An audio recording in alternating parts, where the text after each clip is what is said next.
ഞാനിങ്ങനെ കമ്മോട്ട് ചെയ്ത് മാറാൻ വേണ്ടി പോകാമെന്ന് പറഞ്ഞപ്പോൾ എൻ്റെ ഉമ്മ പറഞ്ഞു എന്തിനാ വെറുതെ നിൽക്കുന്നതെന്നൊക്കെ ചോദിച്ചപ്പോൾ ഞാൻ ഉമ്മയോട് പറഞ്ഞു ഉമ്മ എല്ലാവരും ജീവിക്കുന്നുണ്ട്, എല്ലാവരും അവർ ഇപ്പോൾ ചേച്ചിമാരൊക്കെ അവരെ ഹസ്ബൻഡ് കുട്ടികൾ അവർ ഹാപ്പിയാണ്, എല്ലാവർക്കും എല്ലാവരുടെ ലൈഫുണ്ട്, എനിക്ക് എൻ്റേതായിട്ടുള്ള ലൈഫ് ഇപ്പോഴും ഇല്ല.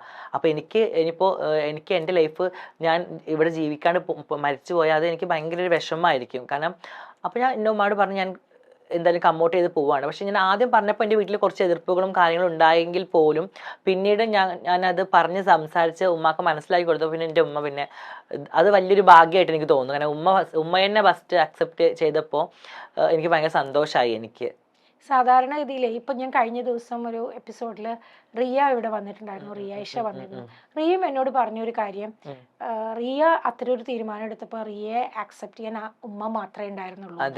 എന്തായാലും നമ്മുടെ അമ്മമാര് നമ്മളെ എന്ത് തന്നെ ആയാലും എങ്ങനെയായാലും നമ്മളെ ആക്സെപ്റ്റ് ചെയ്യും. പക്ഷെ ഉമ്മയ്ക്ക് ചിലപ്പോൾ വിഷമം ഉണ്ടായിട്ടുണ്ടാവാം. വിഷമമുണ്ട്. ഇപ്പോഴും എന്നെ ഉമ്മ മോളെ നല്ല വിളിക്കുന്നത്, മോനെ എന്നാ വിളിക്കുന്നത്. അതെനിക്ക് ഒരിക്കലും കുഴപ്പമില്ല. അത് ഇനിയിപ്പോൾ എൻ്റെ ഉമ്മ ഇനി മരണം വരെ എന്നെ അങ്ങനെ വിളിച്ചാലും എനിക്കതിൽ വിഷമമില്ല. കാരണം അവര് വിളിച്ചു വന്നൊരു രീതിയാണല്ലോ. അതിൽ ഇനിയിപ്പോൾ എൻ്റെ മോളെന്നെ വിളിക്കണം എന്ന് എനിക്ക് വലിയ ആഗ്രഹങ്ങളൊന്നുമില്ല, ഒരിക്കലും ഇല്ല. എനിക്ക് എൻ്റെ അമ്മ ഞാനായിട്ട് അക്സെപ്റ്റ് ചെയ്ത് തന്നെ വലിയൊരു ഭാഗ്യമാണ് എനിക്ക്.